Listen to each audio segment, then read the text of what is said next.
بسم الله الرحمن الرحيم الحمد لله رب العالمين وصلى الله وسلم وبارك على سيدنا محمد وعلى آله وصحبه أجمعين. Alhamdulillah, we find ourselves gathered here in the house of Allah subhanahu wa ta'ala for our second session on the fiqh of fasting. There is a lot to cover tonight, inshallah ta'ala. I do want to allocate some time for question and answer.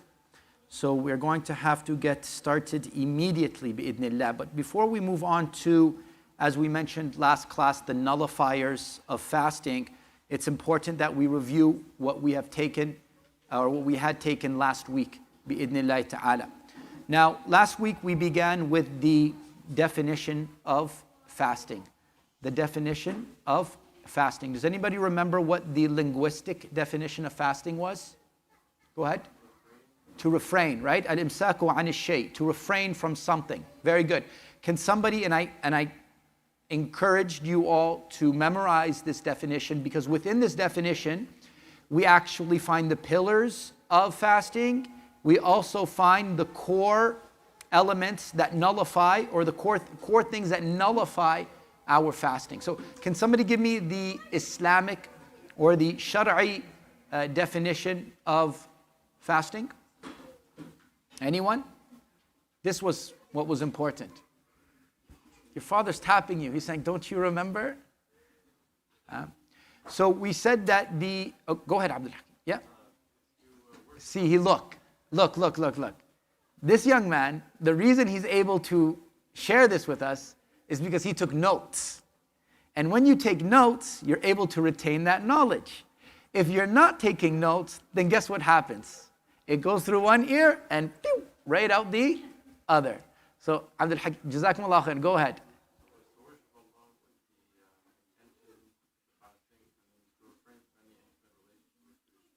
Yeah? Beautiful, well said.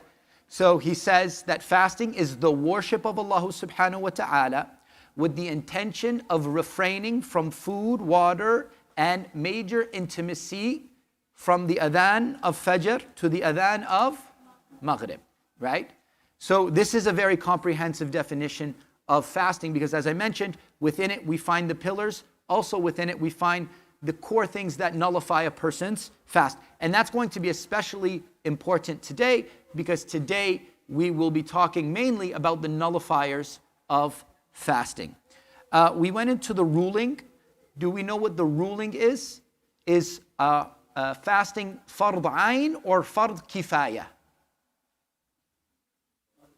Fard ayn. So it is a personal obligation. It is not a communal obligation, meaning if some people in the household fast or some people in the community fast, then the responsibility has been lifted. No, it is a personal obligation upon the Muslim, the baligh, the mature, the what? The aqil, in order to formulate the intention. And for the sisters, the tahira, right? She has to be pure from any ritual impurity, right? So if you fall under that criteria, then fasting on you is wajib. It is fard upon you. Ya ayyuhal ladhina amanu, kutiba alaykumus siyam, kama kutiba ala alladhina min qablikum la'allakum tattaqun. Very good. And then we went into the first pillar of fasting. Does anybody remember what the first pillar of fasting was? Intention. Very good. So it's 5-1 for the sisters so far, mashallah. I keep score. Sisters, mashallah, keep going. 5-1. Intention. We said in our last class that there were two main ways that a person can establish their intention. What were they? Two main ways that we can establish our intention. So generic intention and daily intention. And she's serious, Akhi. You got to step your game up. She's not going to leave here with an L, okay? All right? She took notes too, okay? And hers is on paper too. Yours is on your phone, right? Yeah. So the sister mentioned the generic intention that is made at the beginning of Ramadan to establish that I will be fasting for the 30 days or the 29 days of Ramadan. We also said that Imam Malik, rahimahullah, he mentioned something that if the fast is broken for some reason, with that generic intention due to travel or sickness or menstruation, whatever it may be, then what happens? They have to renew that intention once again. And then you have the daily or the nightly intention that can be established through essentially preparing your suhoor. That's a way to formulate an intention. Putting on your alarm for suhoor is also a way to establish your intention, or to recognize before the adhan of Fajr that I intend to fast this day. So those are all permissible days or permissible ways in order to establish your intention. Very good. And then we went on to the time. The time is the second pillar of fasting. And we said time, the pillar falls in the month of Ramadan. فَمَنْ شَهِدَ مِنْكُمُ الشَّهْرَ فَلْيَصُمْ. So that's the time, that's the evidence for time, that once Ramadan comes in, the time is mandatory upon us to fulfill that pillar of al-Islam. We also said time in terms of the actual fasting hours. Time in terms of the actual fasting hours. Allah subhanahu wa ta'ala, He says in Surah Al-Baqarah, وَكُلُوا وَاشْرَبُوا حَتَّى يَتَبَيَّنَ لَكُمُ الْخَيْطُ الْأَبْيَضُ مِنَ الْخَيْطِ الْأَسْوَدِ مِنَ الْفَجْرِ ثُمَّ أَتِمُّوا الصِّيَامَ إِلَى اللَّيْلِ. So within this, we find the time or the segment of the day in which we should be fasting, which is from the adhan of Fajr until the adhan of Maghrib, right? So for the night from Maghrib all the way till Fajr, وَكُلُوا وَاشْرَبُوا, right? Eat and drink and even enjoy in any type of intimacy. That is all permissible Islamically during the night hours. However, حَتَّى يَتَبَيَّنَ لَكُمُ الْخَيْطُ الْأَبْيَضُ مِنَ الْخَيْطِ الْأَسْوَدِ مِنَ الْفَجْرِ. This is a sign of Fajr. So once the adhan of Fajr is called, then we refrain from eating, drinking, or major intimacy. Then we went into suhoor, and we said it's best to eat suhoor early. Isn't that right?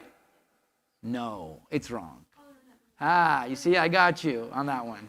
There we go. Point for the boys, inshallah. I'm on your guys' team, right? Right? No.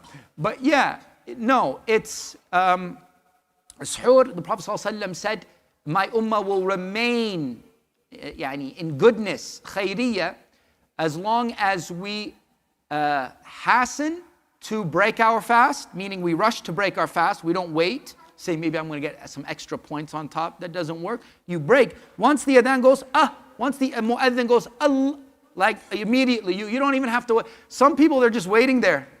And then like you're in Mecca too, and sometimes the mu'adhin, actually in Mecca, they know to go fast. But sometimes you're in your local masjid, and the brother, he wants to eat, but he thinks he can't eat until what? After the adhan.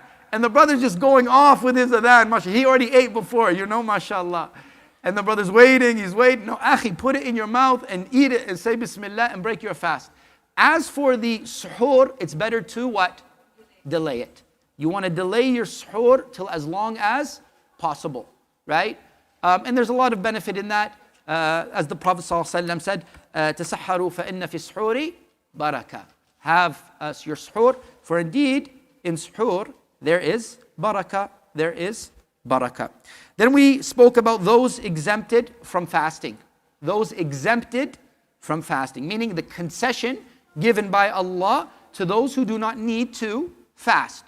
From these people we spoke about, the first category was al-marid, the ill individual or the sick individual. And we said that marad can be broken down into two types. Does anybody remember? Permanent and temporary, right? And it's important to recognize what type of marad we are dealing with, or which type of marad an individual may be dealing with, in order to explain to them how they navigate their fasting or their lack thereof during the month of Ramadan. So for the temporary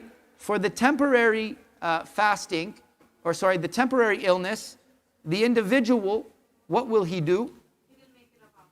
He will make it up. That's what he will do.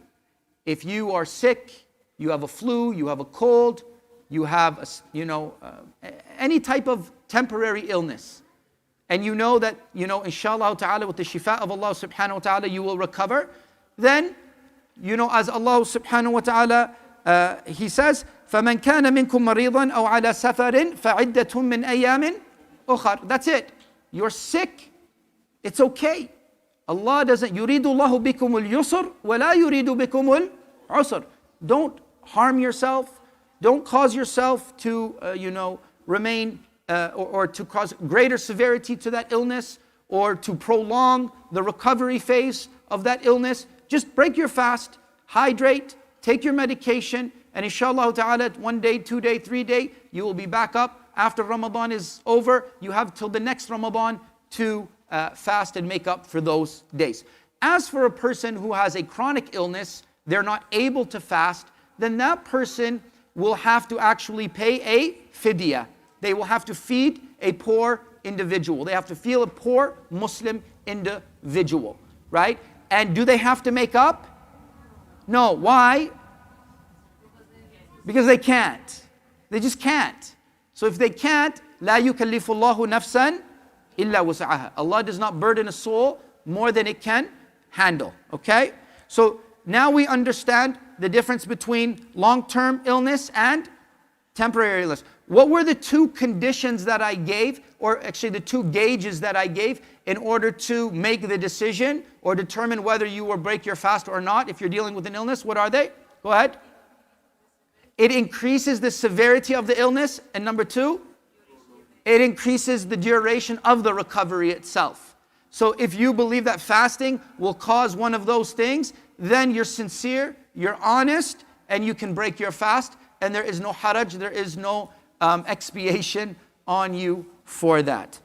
Then we moved on to the traveler. I'm asking you questions. There's no point in me teaching this unless you're able to teach it to others as well. So this is what we're doing here. I'm giving to you and you're giving to me.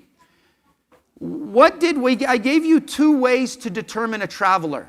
I gave you two ways that you could qualify yourself, or somebody can be qualified as a traveler Islamically. What were those two ways? Okay, so distance, very good. What was the distance? 80 kilometers. 80 kilometers. So if you are traveling 80 kilometers, then you would fall under the category as a traveler, and the rulings of a traveler are now in effect. You can take those rulings and take those concessions. What was the second? Yes. Good, she says if you pack a bag. But what she's really trying to say is if you are recognized within the customs of our society that you would be a traveler. So generally speaking, if you're traveling, as she said, the first thing you're going to do is you're going to pack a bag.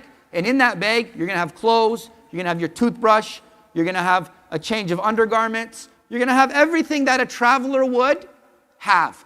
Even if you're traveling out of the city, it doesn't reach that 80 kilometers, but if you were to pick up the phone and somebody were to ask you where you were, immediately they would recognize that you were out of town, the city, then that would also fall under the category as being a traveler, which would mean that you would also qualify to take those concessions given to you by Al-Islam. What were the three main things that are affected when you are a traveler? I mentioned them last time. The three main things: Salah, Siyam, and Tahara. Okay, the Masih, right? Those are three main things that are affected when you are traveling. When you are traveling. Very good. Is it better, okay? And don't give me a yes or no answer. Is it better for me to break my fast or to remain fasting if I am traveling? Please give me a comprehensive answer, not just a better or break, or just a comprehensive answer. Oh, that's that. There you go, young man. That's straight to the point. Whatever is easiest for you, right? So we spoke about the hadith in which the scholars, they looked at and they actually came up with two separate rulings, right? But from that we can understand that Allah Azza wa Jal, He wants easy for you. He wants things easy for you. He doesn't want to make them difficult for you. يُرِيدُ اللَّهُ بِكُمُ الْيُسْرَ وَلَا يُرِيدُ بِكُمُ الْعُسْرَ. If by traveling and you're fasting, it's not difficult for you, it's not going to cause a problem to the jama'ah or with the jama'ah that you are traveling with, then please, by all means, you're free to fast.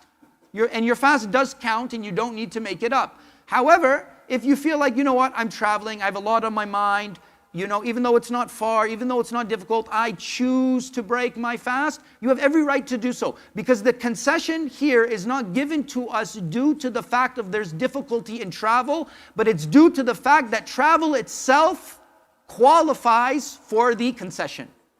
Just because you travel. Not because it's difficult, not because it's long, not because you're flying by air or you're flying by car. No, none of that is considered. As long as you are traveling, then you can take advantage of that concession from Allah subhanahu wa ta'ala. Then we spoke about old age, how a person who has reached old age and fasting may cause severity, or cause difficulty to their well-being or to their health, then that person can break their fast. What is the expiation for somebody of old age who fasting would be possibly harmful to their body? They might not be sick, but fasting could cause them to become sick. What is the expiation for that individual? Fidya, right? They feed. Very good. And then we said children, right? And we spoke about children under the age of what? Puberty. And puberty, ages varies depending on the situation of the individual, male and female as well.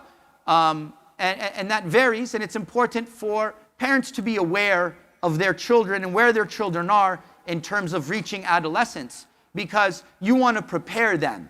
You want to prepare your children and make sure that once it becomes mandatory on them, it's not just like being hit with a bag of bricks, but rather they've had some type of training before. And this training also extends to like how they can fast at school, right? Sometimes it's difficult I remember I grew up here in Calgary. I went to school here in Calgary, but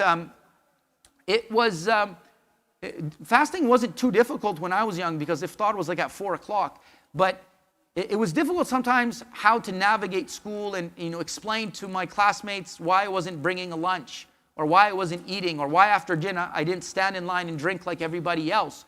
We want to be able to nurture our children. We want to be able to teach our children. We want to be able to make sure that when they go into the real world, they know how to be confident with their fast. They know how to explain it to others as well, right? So fasting half of a day is certainly fine for a child who is below the age of puberty, or has not reached the signs of puberty yet. Fasting, 1 day on, 1 day off, all of that is fine. Just present that to your children, inshallah ta'ala.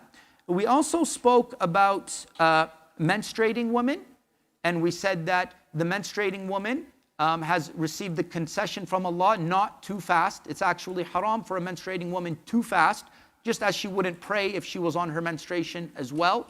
The difference between the fast and the prayer is that the prayer is not made up, but the fasting is. The fasting is made up. The prayer does not need to be made up. It is not to be made up.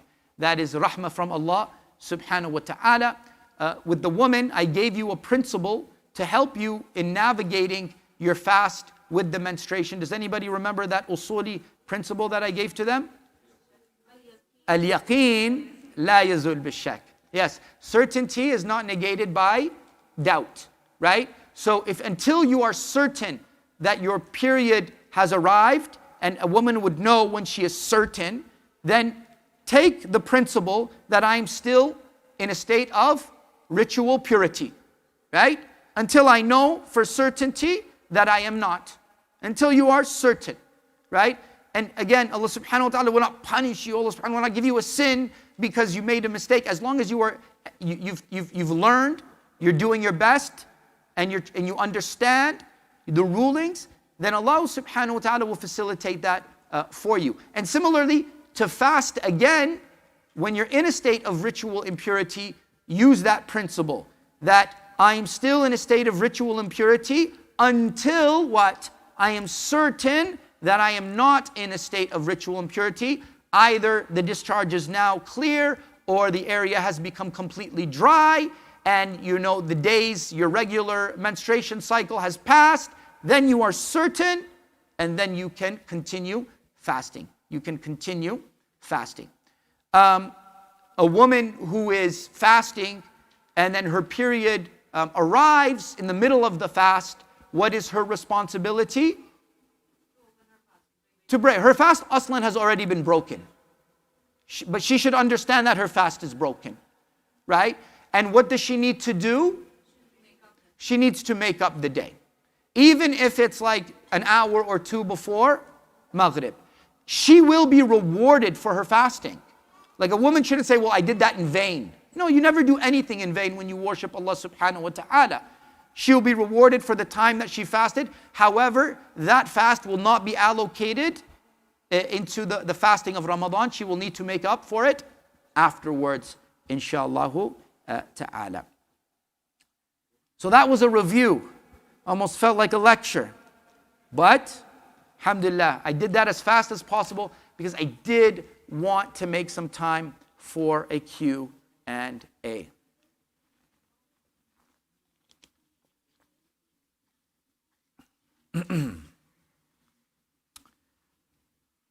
We didn't speak about the pregnant and breastfeeding woman though, so let's finish that before we get into the nullifiers of fasting. So,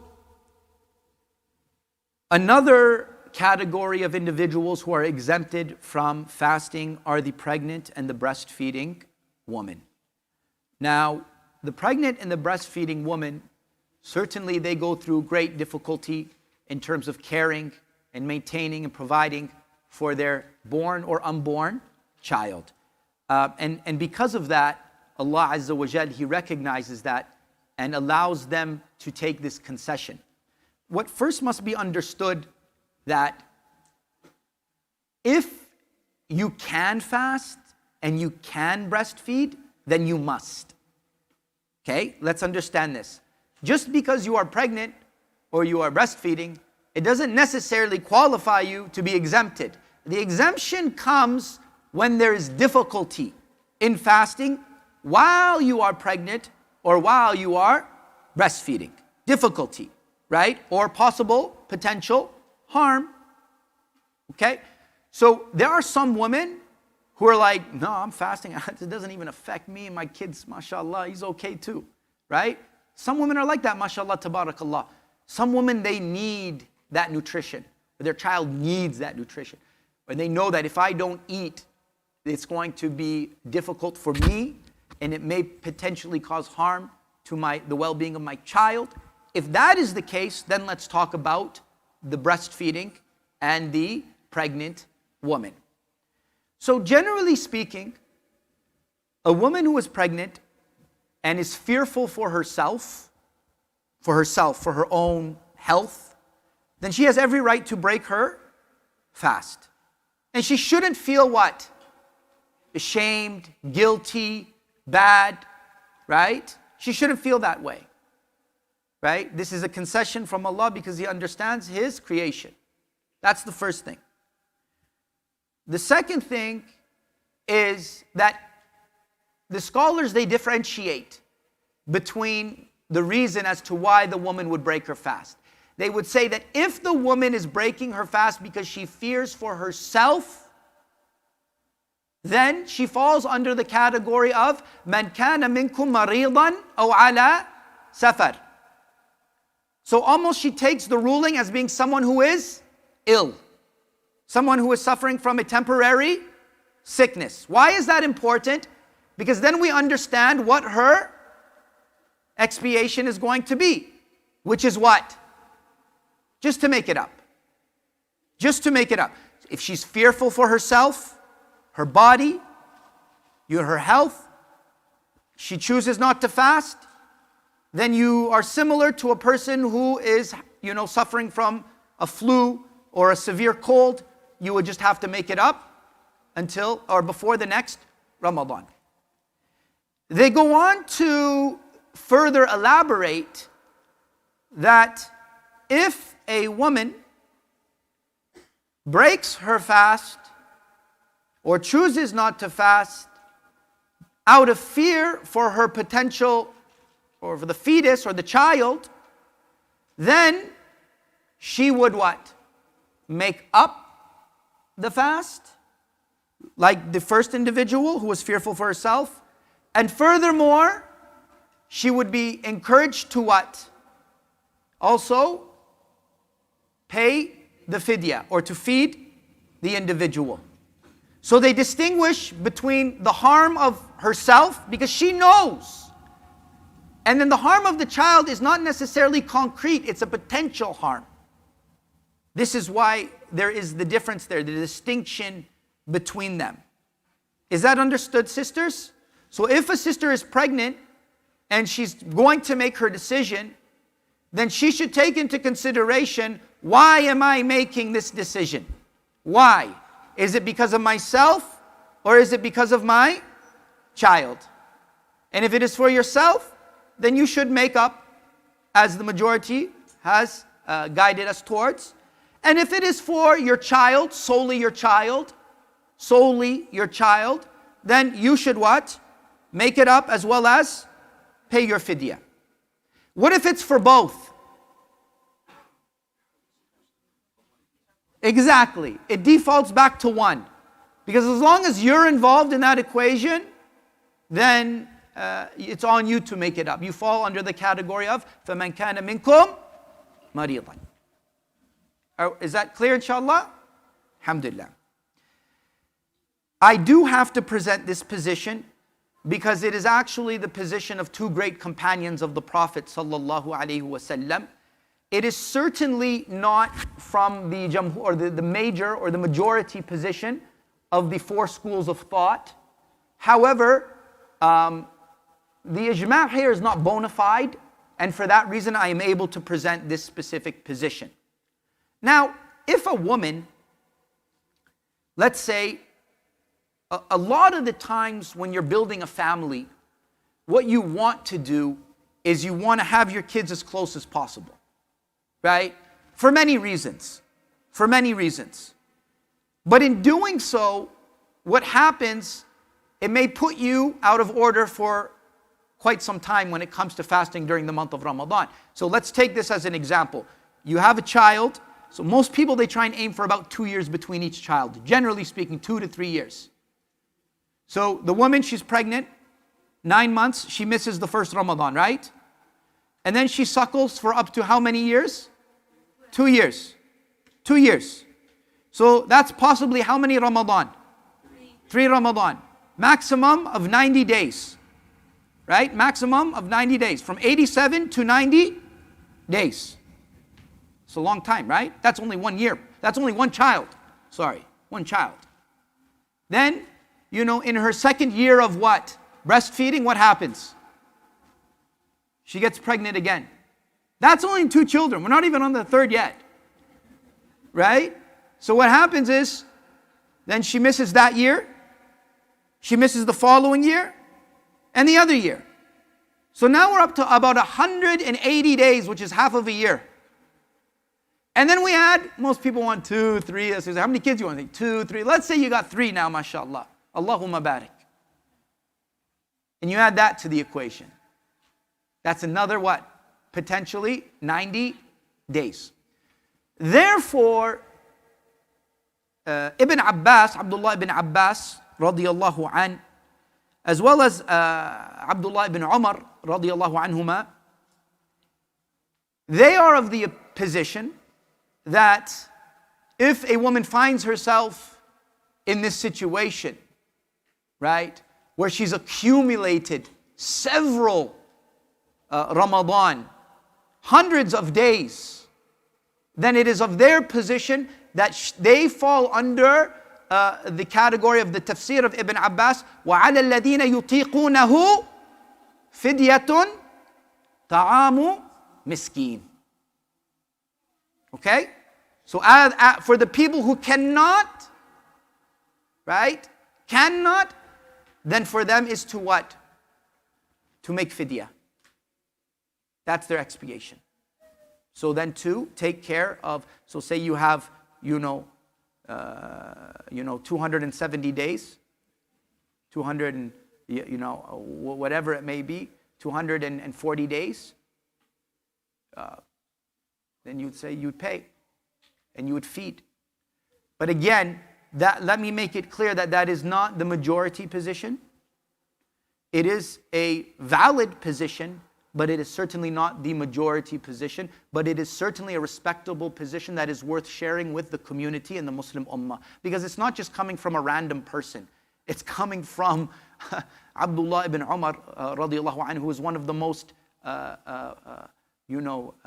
is one of the most known companions for narrating the hadith of the Prophet sallallahu alaihi wasallam. And then you have Ibn Abbas radiallahu anhu, who is like, the scholar of all scholars when it comes to the tafsir of the Quran. Prophet ﷺ made dua for him, radiallahu anhu, Allahumma faqihhu fid deen wa allimhu at-ta'wil. Wa allimhu at-ta'wil. This is the dua of the Prophet ﷺ, allowing him to interpret the deen, understand it deeply, and interpret the verses of the Quran accordingly. So these are not just two random individuals, and therefore for that reason I presented it to the community. So we're done now with the those exempted from fasting. We are now moving on to the nullifiers of fasting. The nullifiers of fasting. What breaks my fast, right?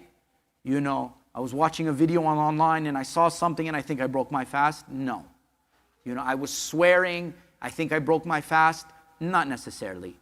I was listening to music in my car. I couldn't help it. I broke my fast. No. These are not nullifiers of fasting. Who here, and I need you guys to focus with me at this point because this requires a little bit of concentration. Because what I'm trying to do is give you a principle. And if I'm able to give you the principle, you're able to take that principle and apply it in your life, and that will give you greater clarity as to whether or not these specific things nullify your fast. Who can give me the definition without looking at their notes of fasting? I want this young lady to give it to me, please. Bismillah. Islamically.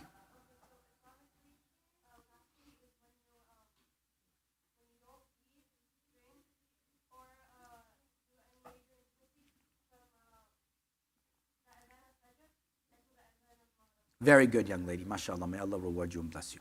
Now, I'm going to give you a principle. And this is a principle that will help us understand what actually nullifies our fast. So she's given us three things: food, drink, and major intimacy. Okay? This is the principle. Anything that resembles these three things, food, drink, or major intimacy, in way or effect, nullifies your fast. So let me repeat that again.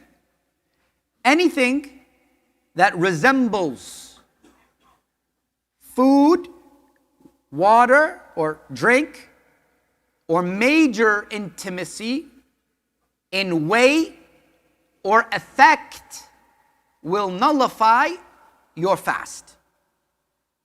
So let's understand this principle by understanding what is way and what is effect. Okay? Way, let's see this. What is the way I eat? Anybody? Okay, I take the food with my right hand and I put it in my mouth. I chew and I ingest it, right? I swallow it. And it goes where? Into my internal cavity, into my stomach. Okay, that's how I eat. That is how I eat. How do I drink? I take it, I put it to my lips, and I swallow it. And it enters into my body. Okay? طيب. أوله وآخره. Sorry, أخي. Allah يرضى عليك. Right? Sorry, bro. Sorry about that. All right. طيب. طيب.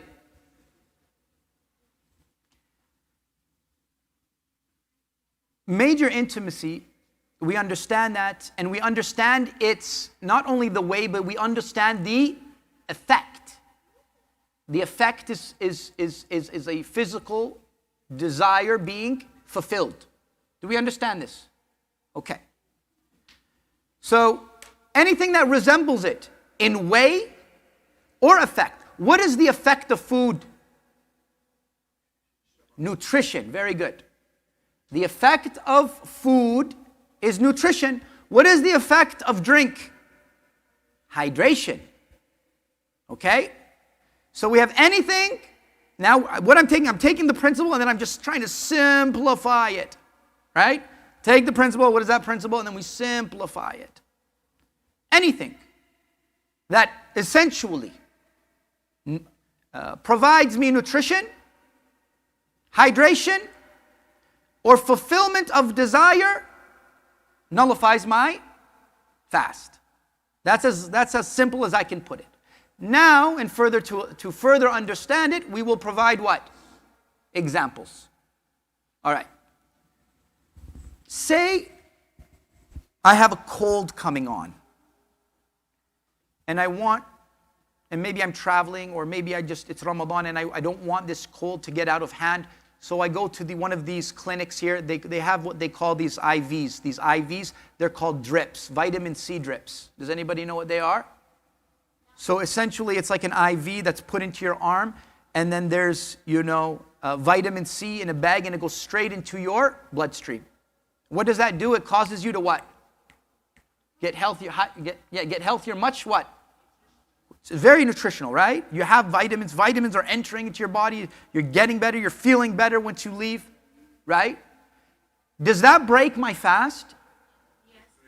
Okay, but which way? In cause or effect? Effect.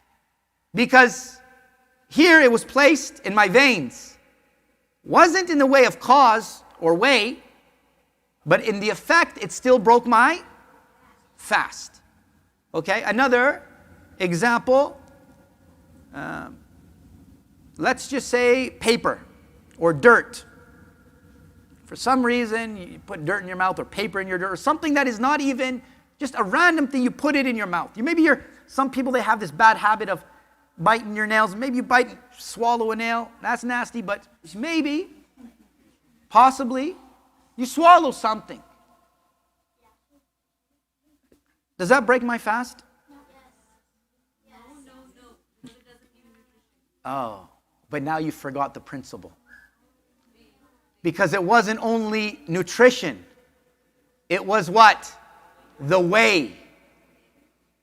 How did it break my fast? It broke my fast because it entered into my body the same way food would enter or water would enter into my body. And it landed where? Into my internal cavity, into my stomach. And anything that enters into your body that way will nullify your fast by way, not by effect. Is this clear? Right? So does listening to music break my fast? No. But what would it possibly do? Depending on the type of music you're listening to, right? What's it going to do to your fast? It's going to decrease your reward, right? What about swearing and cursing? What's it going to do to you? Did you break your fast? No, because that doesn't fall into the principle. But what does it do to your fast? It decreases the reward, right? So, what about gum? But I don't swallow my gum. Whoever heard that if you swallow your gum, it stays in your stomach for 7 years? Did anybody ever hear that? Wow, I didn't figure that out till recently. That's not true. That's not true. They lied to me. They lied to me. It doesn't stay in your stomach for 7 years. What are you talking about? No. But that would break your fast. Not because you swallowed the gum, but because the juices of the gum are coming into your body and so on and so forth. Right? What about brushing my teeth? No. As long as I'm not swallowing it, right?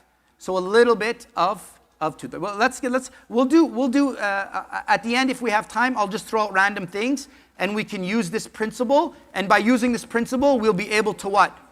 Figure out what breaks our fast or not. So let's get on to the first thing.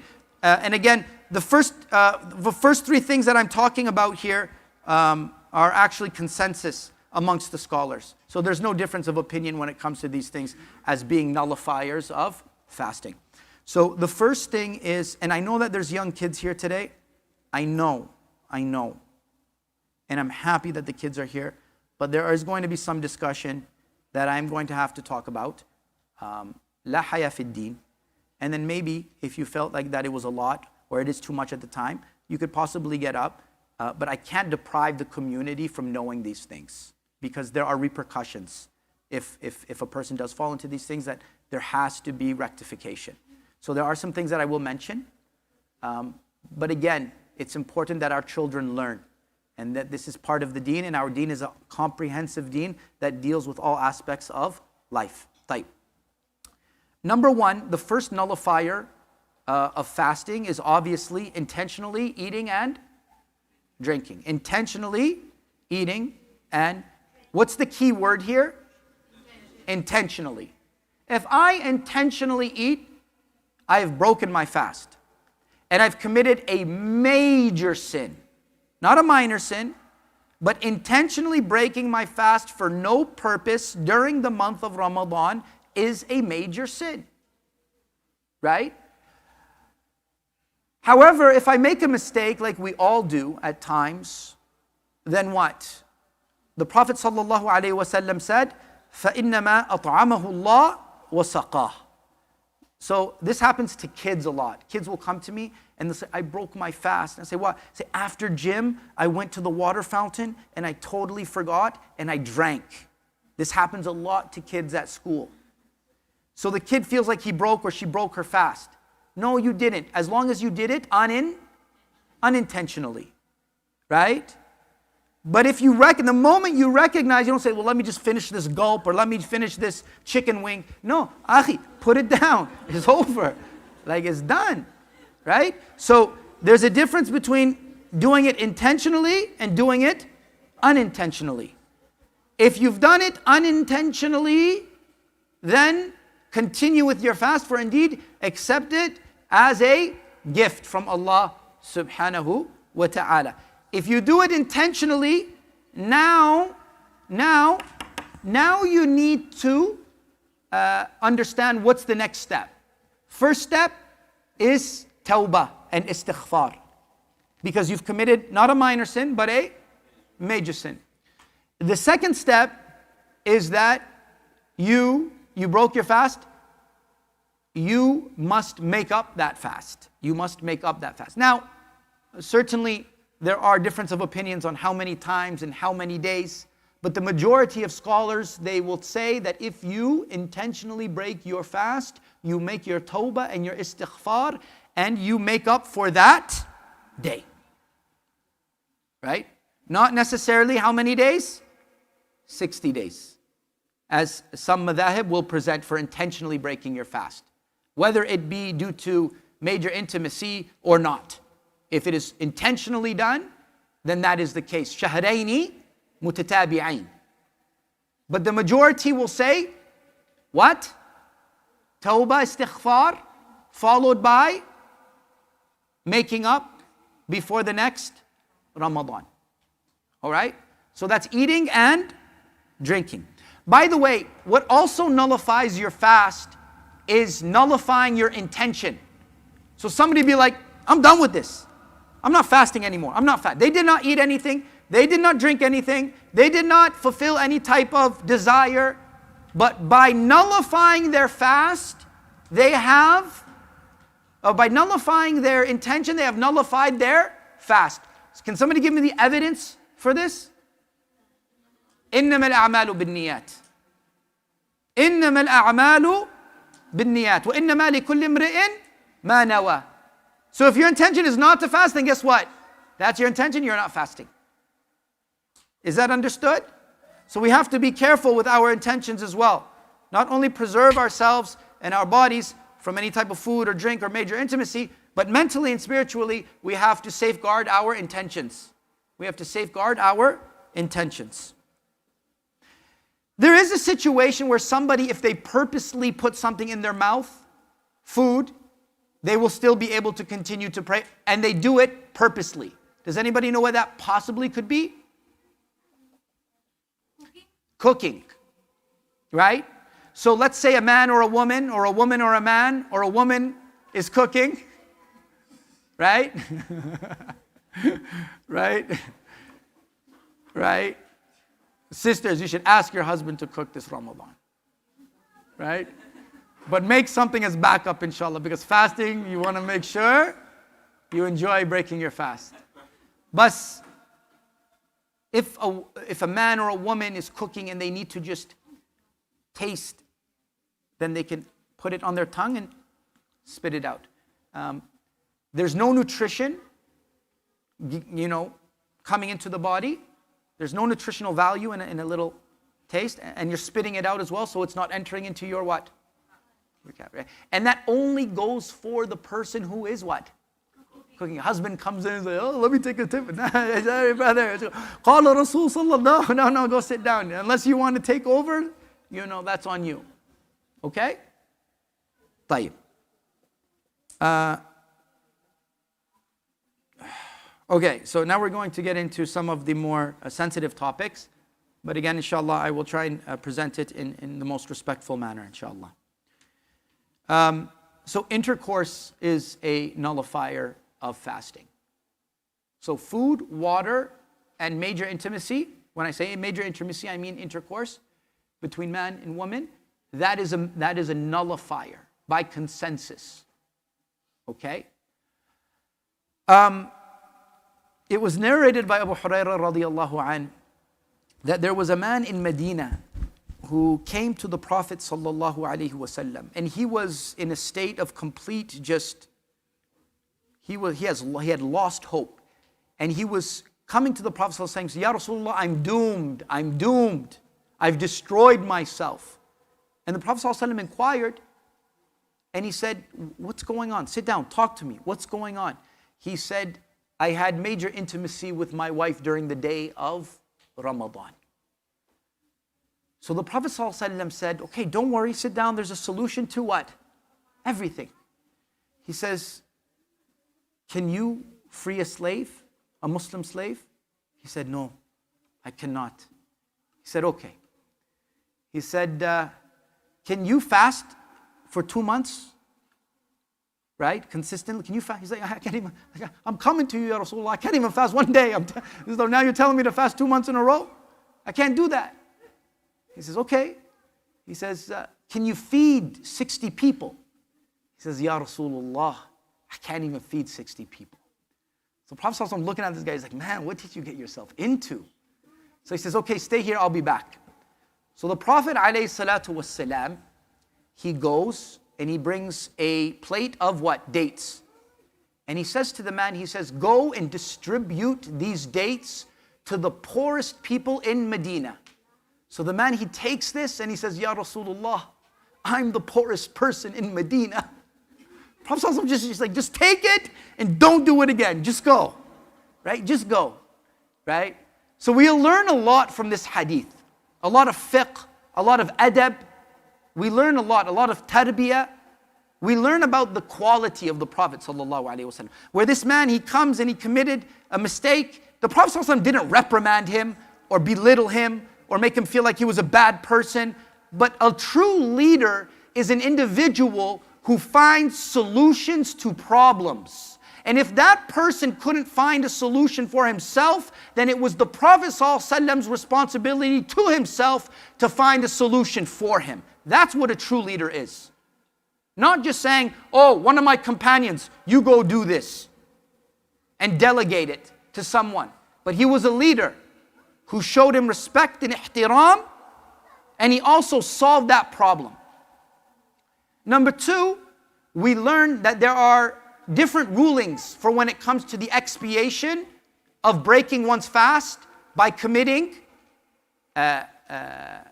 major intimacy. And it is not the same as a sick person. It is not the same as a traveler. It is not the same as a pregnant woman. It is not the same as a breastfeeding woman, a postpartum woman. None of that. But rather, an individual, a man or a woman who have major intimacy, even if there is no seminal emission. Understand this. even if there is no seminal emission, meaning if the two private parts even touch, then this ruling is now in effect, where they now have to what? They have to fast 2 months in a row. شهرين متتابعين. Every single day. Is it possible? Yes, it is possible. I had a brother, mashallah, this happened to him. And then the day, on his 60th day, he's like, I'm taking you out for iftar. I'm saying, yo, I'm not fasting, but I'll come with you. He's like, 2 months, I did it. He did it. So it certainly is possible, right? And finally, we understand that tawbah has to what? Tawbah has to be involved as well. Tawbah, because the man had regret. Where in the story does the man display his regret? I'm doomed, I'm doomed, I'm doomed. He recognized. And regret is the foundation of what? Of tawbah, is turning back to Allah subhanahu wa ta'ala. So we have the adab of the Prophet sallallahu alaihi wasallam. We have the fiqh ruling, right, of the Prophet sallallahu alaihi wasallam. And we also have the guidance of tawbah and istighfar if we fall into this sin. Very good? Very good, inshallah ta'ala. This leads to a secondary point, a secondary topic, and that is kissing and, not major intimacy, but minor intimacy.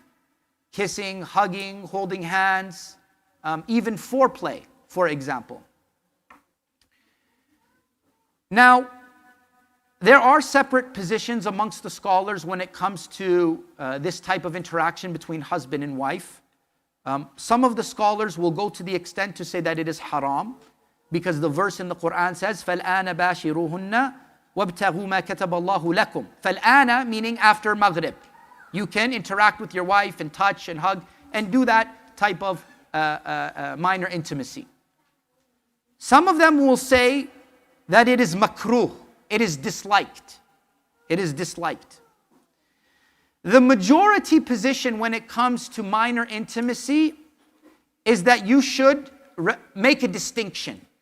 There once was a young man who came to the Prophet ﷺ and asked to get permission to perform minor intimacy with his wife, holding hands and so on and so forth. The Prophet ﷺ said no.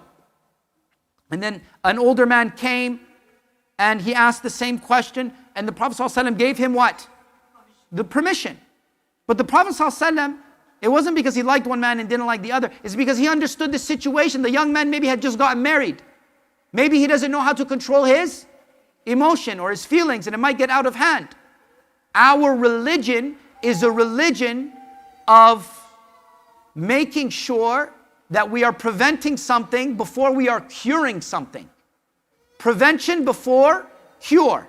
So the Prophet ﷺ is preventing something from happening because he sees that there's a high possibility that this may happen. As for the older man, he knows that maybe it's out of love, because there are narrations that the Prophet ﷺ would kiss his wife, hug his wives before he what? Went for salah. And this is why there is a group, there is a school of thought, the Zahiriyya, they actually say it's mustahab to have minor intimacy with your wife because it's something that the Prophet ﷺ actually did. So we see that there are different opinions, but for the sake of prevention before cure, we take the guidance of the Prophet ﷺ and we gauge our situation. That if we feel we will succumb to our desire and our emotions, then we avoid it.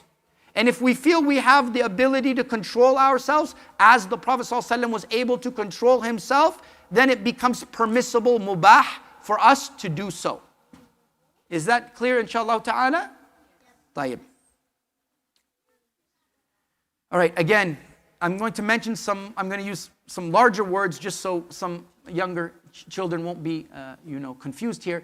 So, deliberate, the key word here is deliberate seminal emission. Okay, deliberate. Do we understand what that means? Okay. Deliberate Seminal emission. Purposely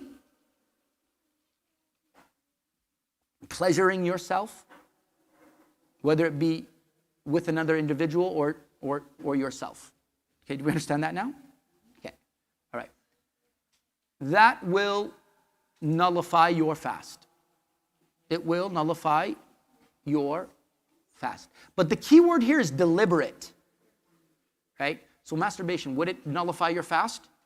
Absolutely. It's a sin. You would nullify your fast. Would you have to fast shahraini mutatabi'ain? No, he's like 6 years old. He's giving me the answer. Allah yahdik. What are you telling me, man?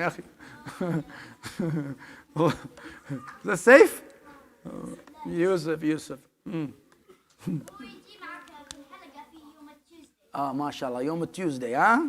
MashaAllah. طيب, that will nullify your fast, but it won't require expiation of 2 months. There's a difference, okay? Is that understood? So it doesn't require a shahraini mutatabi'ain. The issue here, though, let's talk about, for example, a wet dream. Okay? This is something we need to know. So say you're fasting, you're sleeping, you wake up, there was seminal emission. Are you still fasting? Are you still fasting? Yes. Because it wasn't deliberate. What is on you now? Ghusl, that's it. Is there istighfar and tawbah? No. But you slept, you woke up, there was seminal emission, it wasn't deliberate, you get up and you go and you make ghusl. Okay? Is this, yeah. All right.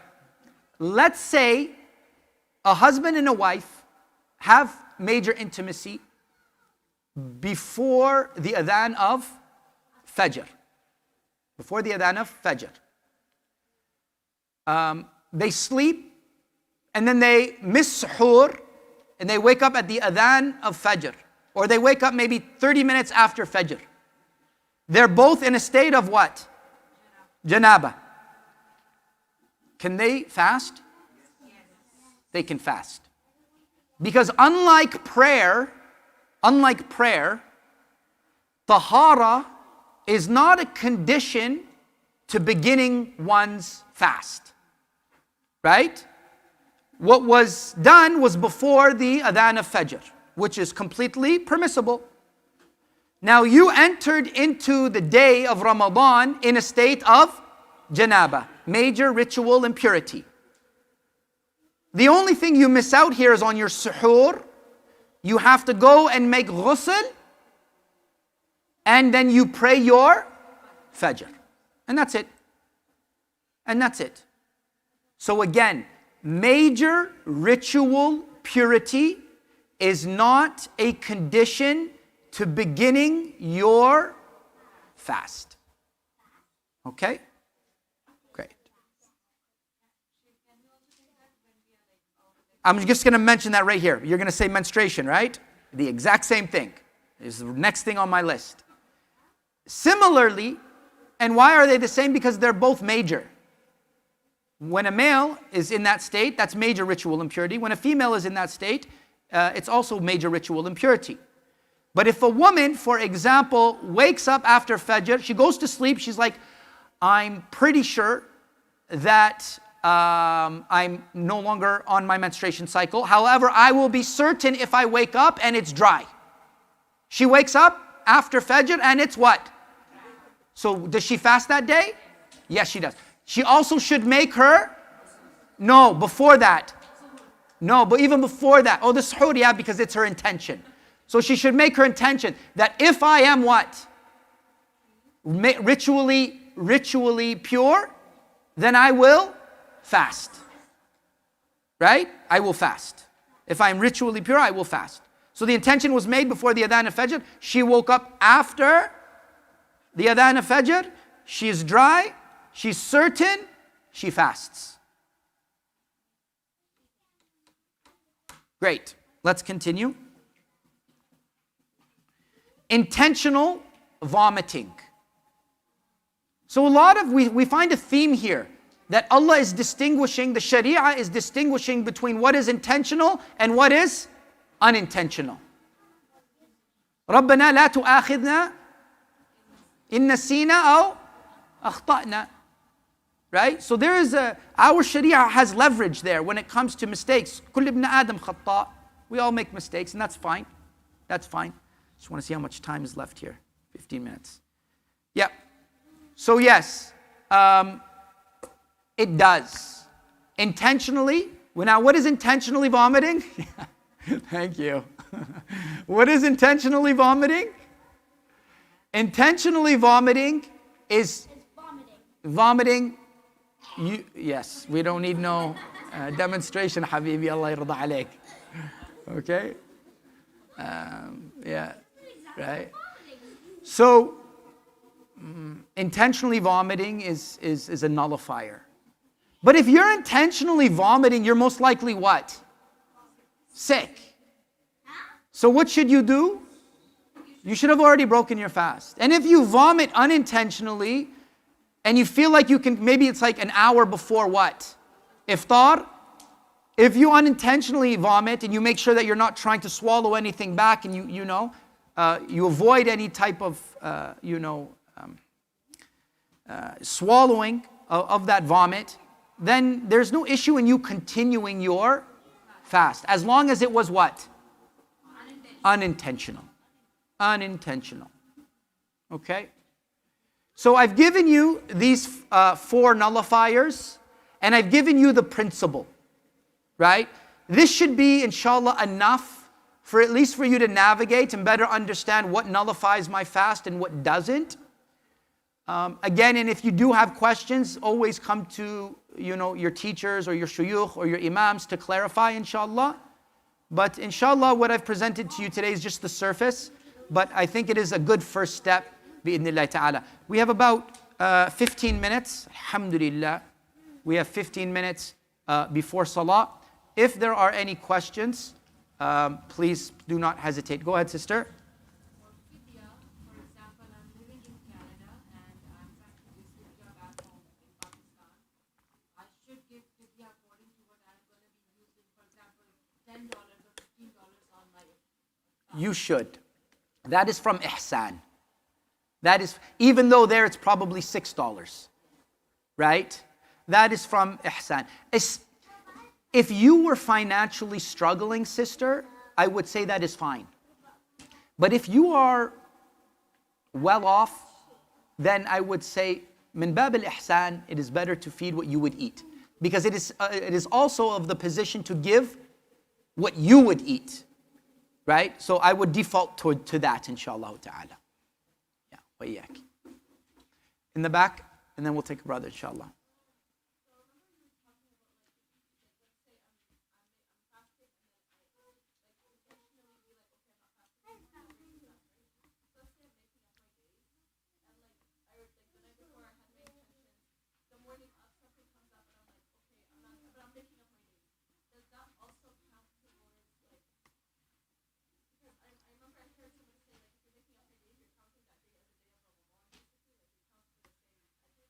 Yeah.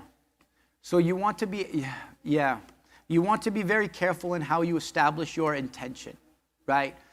When it comes to nawafil, it is different. When it comes to nawafil siyam, it is different. The intention does not necessarily need to be made prior to fajr. It can be made midday, and if you choose to fast, then that's absolutely fine. But I believe what you're asking is, well, what if I break it intentionally? Is that the question?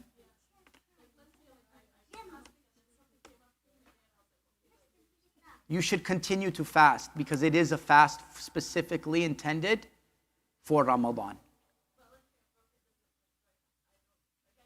You would have to make it up. You would have to make it up. Yeah.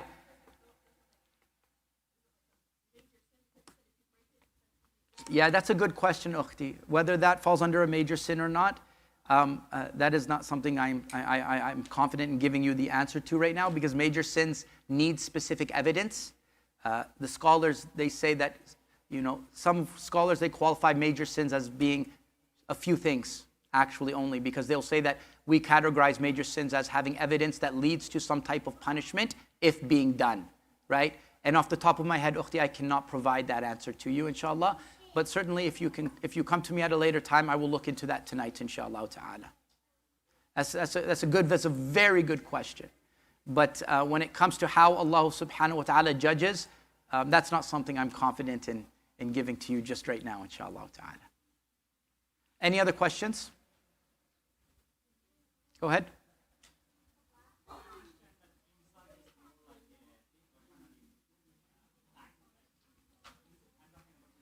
Imsak.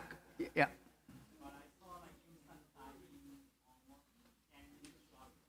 Yeah. Yeah. So we spoke about imsak last time, and we said that imsak really this is a precautionary measure that recently we have found placed on calendars. Islamically, there is no position when it comes to imsak. We said in the definition of fasting that it is from the adhan of what? Fajr, until the adhan of Maghrib. And that's why Allah subhanahu wa ta'ala says, وَكُلُوا وَاشْرَبُوا حَتَّى يَتَبَيَّنَ لَكُمُ الْخَيْطُ الْأَبْيَضُ مِنَ الْخَيْطِ الْأَسْوَدِ مِنَ الْفَجْرِ. Meaning until Fajr has become completely near. So for me to provide to you a recommended time for imsak, I cannot do that because Islamically there is no position on imsak. So if, say for example, you woke up 5 minutes before the adhan, would you still eat? This is a personal question. Would you still eat 5 minutes before the adhan when on your calendar it says imsak is 20 or 15 minutes before the adhan? Would you still eat? You would still eat, right? Because you can still eat, right? So I would just say be cautious and take your precautions, but generally speaking, there is no specific time frame when it comes to imsak and the adhan of Fajr, because you'll see that in the summer it could be like 30 minutes. Like 5 years ago, I remember imsak was like 30 minutes before the adhan of Fajr. Now if you look at it, it's maybe like 10, 15 minutes. So it does fluctuate over the year. So I would just be conscious with the time, inshallah. Go ahead, and then we'll take a sister's question.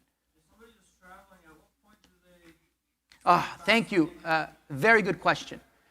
So sometimes people will say, well, I'm traveling today to Mecca, right? May Allah allow us to visit Mecca.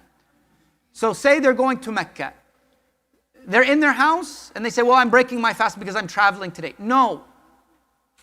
You are not considered a traveler because you intend to travel that day. So you would essentially you would continue to fast that day. Mathalan, your flight is at 5 o'clock. You wake up that morning, you fast. You fast until 5 o'clock. You get on the plane. Are you still fasting? Yes, you are. The plane takes off. Are you still fasting? Yes, you are. I would usually say the moment the little seatbelt sign goes off, that can also be your iftar sign as well. Because by that time, you're most likely what? 80 kilometers out of the city. Right? And you're considered in the process of what? Traveling. So that is when you would break your fast. And that is also similar to what? Salah. Very good. Salah as well. Go ahead. And then at what point would they start fasting again? That's a huge question. So If you're going for like 2 weeks, right? you had to give me 2 weeks, right? 2 weeks is so. All right, let me explain this. And I hope nobody does get confused because there are several positions when it comes to traveler and fasting as well as prayer. All right? So I need you to focus. So here we go. If I'm traveling to Edmonton and I know I'm going to Edmonton for 3 days, I know the time that I'm leaving, I know the time that I'm coming back, and it is 4 days or under, then I can break my fast and I can put my prayers together the whole time that I'm in Edmonton. The whole time, not only when I'm driving to Edmonton, but while I'm in Edmonton. Is this understood? Now, let's say I'm going to Edmonton for 7 days, a week. I don't know who'd go to Edmonton for a week, Allah yadikum, but say you have to go to Edmonton for a week. It's business, right? Right? I did that and it wasn't worth it, brother. All right. So what happens is that you go, you know you're going for 7 days. Once you can break your fast while you're traveling. So that day you would break it because you're traveling, right? You can break that day. But the next day, because you know you have exceeded those 4 days, you are now considered a resident. You take the ruling of a resident. And then the only time you would break your fast, possibly, is if you what? Is if you go back. So here, the scholars, they differ.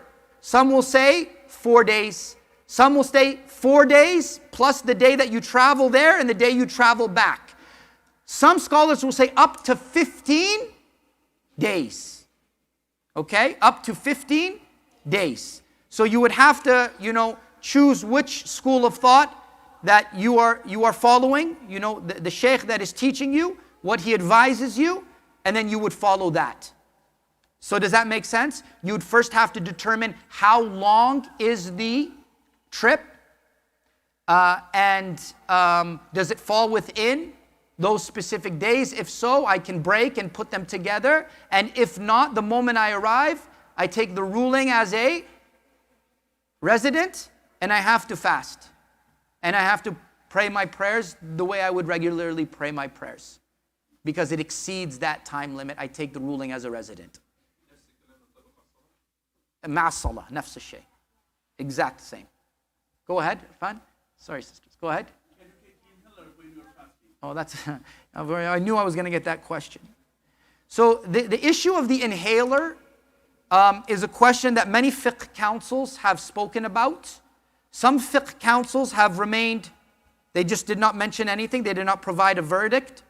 But there are many scholars and shuyukh and even fiqh councils who have determined that the inhaler does not break the fast because the amount of medication that actually reaches the area doesn't or is not greater than the amount that water would reach when you make wudu. You understand? So the amount of substance that actually enters into the body is no more than the amount of water that would enter into the body after you make wudu. And therefore, because it is also a sickness, there's more leniency given in this situation. So that person can take their inhaler and continue to fast. And then somebody say, well, what about smoking then? Smoking does break your fast. Perfumes, you should just avoid inhaling it, right? Bukhur is a little bit more dangerous, but putting on perfume, absolutely, because it's coming onto your body, not entering into your body. Lotion, oil, all of that is okay, inshallah ta'ala. Sister, go ahead in the green. 1 second, Habibi. Sister, go ahead. Yeah.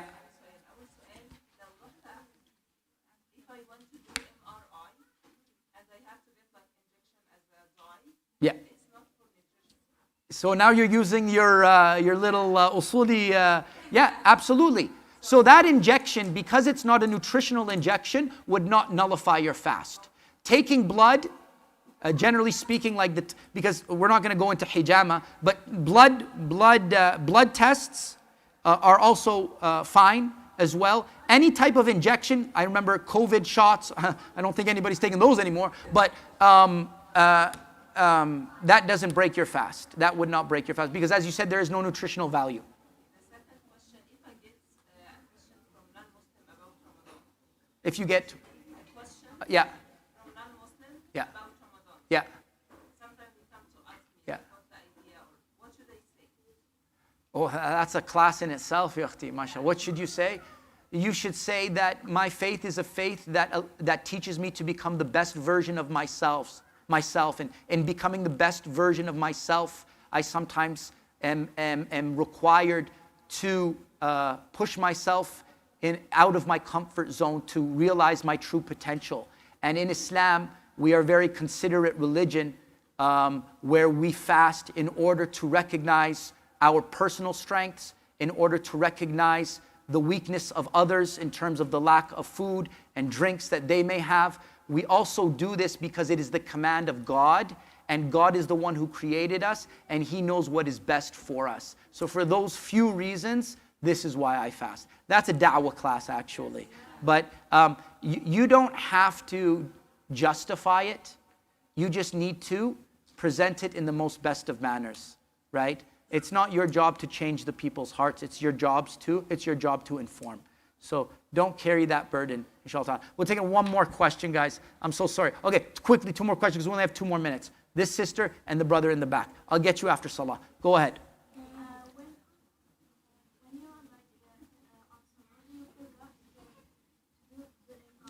Yeah. Yeah.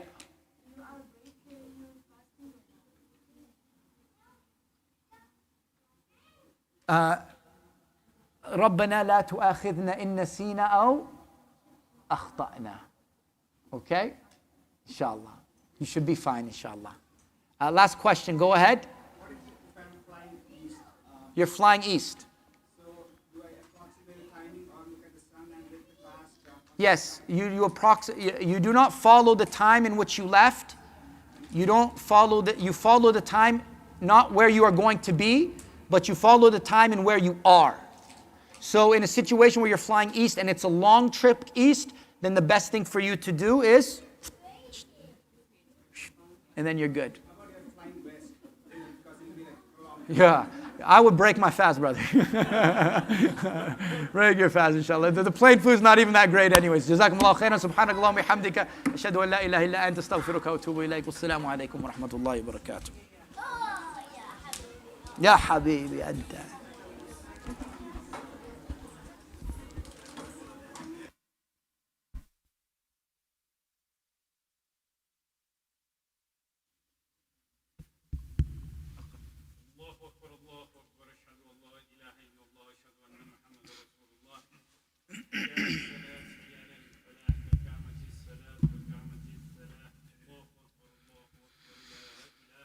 لا إله إلا الله. استووا تراصوا واعتدلوا سدوا الخلل. الله أكبر.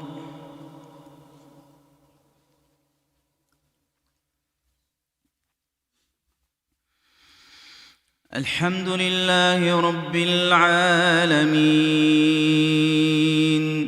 الرحمن الرحيم مالك يوم الدين إياك نعبد وإياك نستعين اهدنا الصراط المستقيم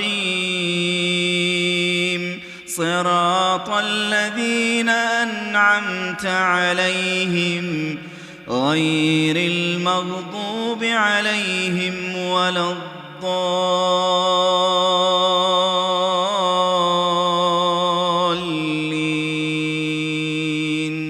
آمين.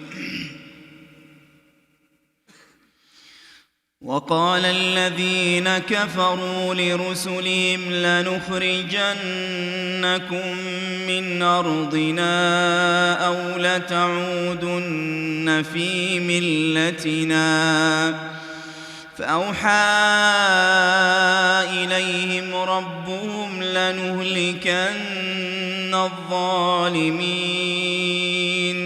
ولنسكننكم الأرض من بعدهم ذلك لمن خاف مقامي وخاف وعيد واستفتحوا وخاب كل جبار عنيد من ورائه جهنم ويسقى من ماء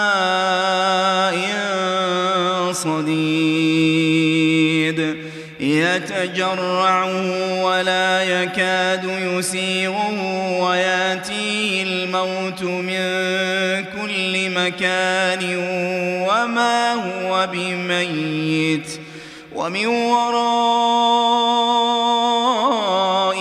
عذاب غليظ. مثل الذين كفروا بربهم أعمالهم كرماد اشتدت به الريح في يوم عاصف لا يقدرون مما كسبوا على شيء ذلك هو الضلال البعيد. ألم تر أن الله خلق السماوات والأرض بالحق إن يشأ يذهبكم ويأت بخلق جديد وما ذلك على الله بعزيز. وبرزوا لله جميعا فقال الضعفاء للذين استكبروا إنا كنا لكم تبعا فهل أنتم مغنون عنا من عذاب الله من شيء قالوا لو هدانا الله لهديناكم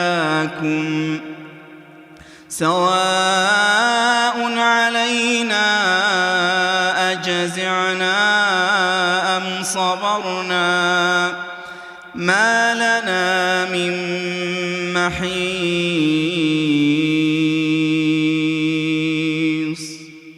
الله أكبر.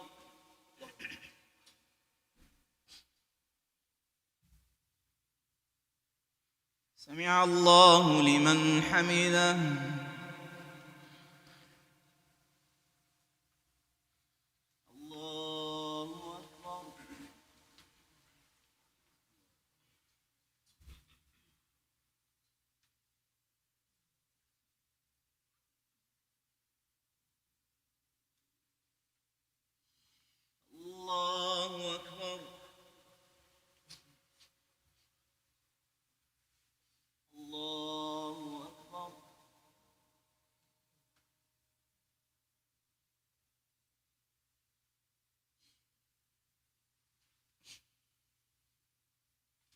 الله أكبر. الحمد لله رب العالمين الرحمن الرحيم مالك يوم الدين إياك نعبد وإياك نستعين اهدنا الصراط المستقيم صراط الذين أنعمت عليهم غير المغضوب عليهم ولا الضالين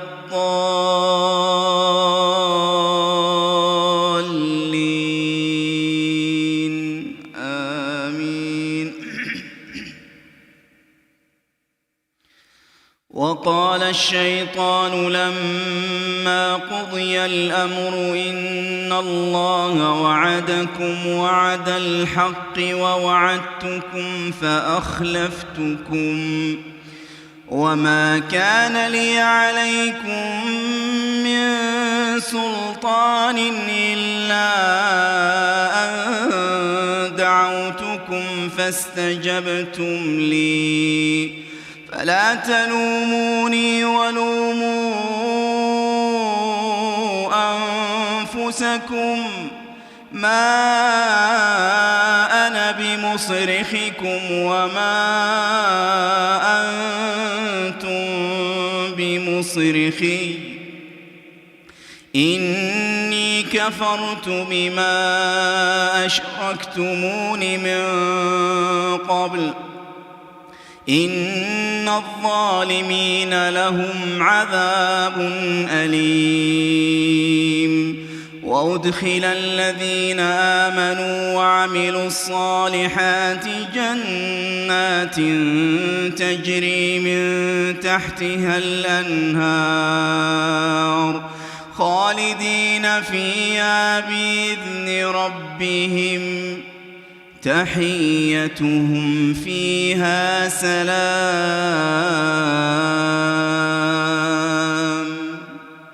الله أكبر.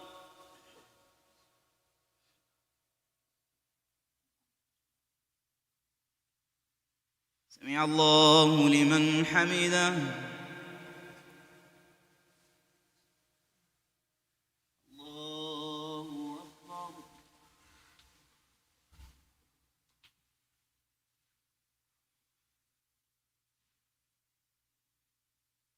الله أكبر.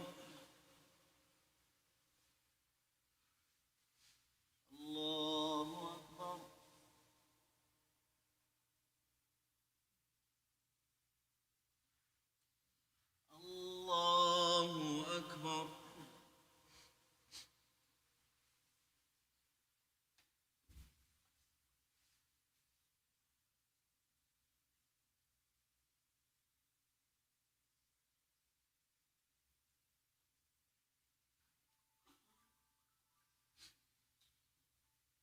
الله أكبر.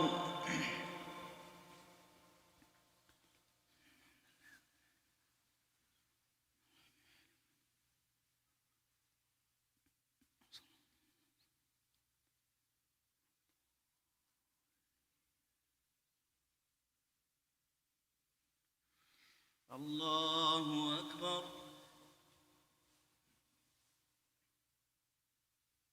سمع الله لمن حمده. الله أكبر.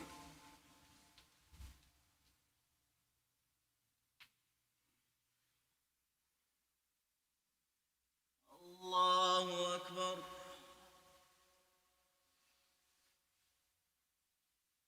الله أكبر.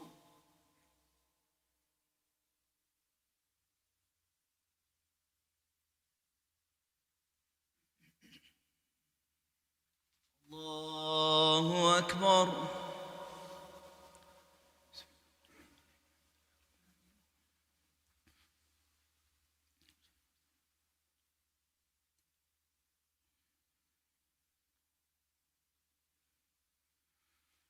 الله أكبر.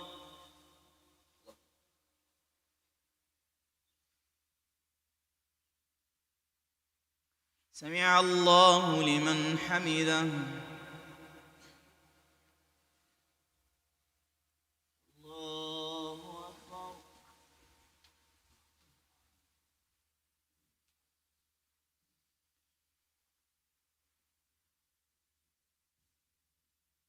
الله أكبر.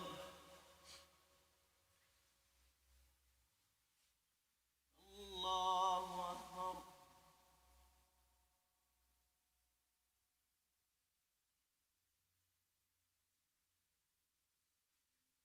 الله أكبر.